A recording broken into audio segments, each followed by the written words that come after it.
ইতিবাচক দেশের দুই শেয়ার বাজার। বৃহস্পতিবার ডিএসইর প্রধান সূচক বেড়েছে ৩২.56 পয়েন্ট, তবে আগের দিনের চেয়ে লেনদেন কমেছে ১১ কোটি টাকার বেশি। বান্ডেল থাকলে প্রতি সেনমানিতে টাকা বাঁচবে। বিকাশ সেনমানি বান্ডেল কিনে জিতুন প্রতি লেনদেনে। শেয়ার দর বেড়েছে প্রায় ৪৯ ভাগ প্রতিষ্ঠানের।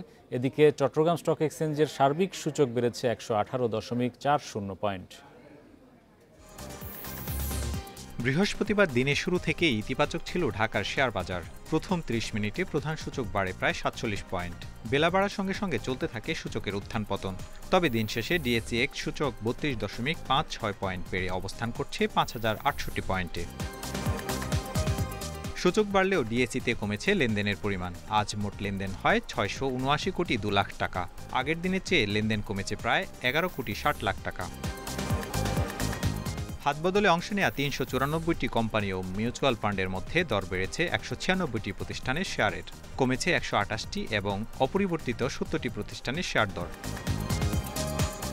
সবচেয়ে বেশি লেনদেন হওয়া প্রতিষ্ঠানের তালিকায় প্রথম ব্র্যাক ব্যাংক, দ্বিতীয় বিস হ্যাচারি, তৃতীয় অবস্থানে লাপার্জ হোলসেল।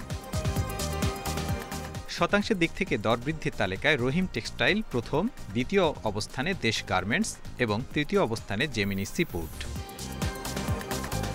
অন্যদিকে চট্টগ্রাম স্টক এক্সচেঞ্জের সার্বিক সূচক ১১৮.৪০ পয়েন্ট বেড়ে অবস্থান করছে ১৪,০৭৮ পয়েন্টে। লেনদেন ১৪ কোটি ৭১ লাখ টাকার শেয়ার।